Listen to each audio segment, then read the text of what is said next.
be celebrating your birthday next week pa. On the May 31st. plano ba? May plano ba? On the 29th, I think I'm signing. I'm gonna be with Mr. FLG.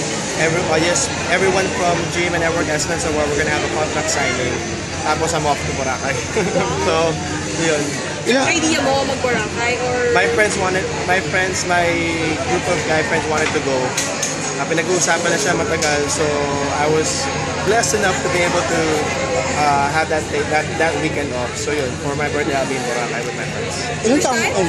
My first time to be in Boracay with my friends. First time to be in Boracay na hindi trabaho. So, but in any case, masaya siya. Ilang taong ka na sa ano? Ito naman, ayaw ba? Okay lang yan. How are you getting ready for your Boracay trip? Siyempre, dapat sexy body yan. I'm sure meron na makakapang-abs yan. Nako, tignan natin. Pag diet, lahat kami ng mga kaibigan nag-diet ngayon for it. So, hopefully we're ready. What's your diet, if you don't mind asking? Basta wala lang carbs, wala lang kanin. Everything else okay naman. Walang sugar.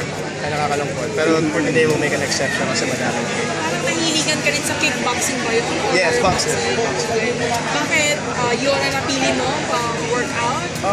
And any fitness goal or tip you can share? I've always wanted to go boxing. Wala lang. Katuwa lang na yun ang ano. It's near my house, convenient, and it's fun. Always nice to learn new things. Meron inspiration ka ba?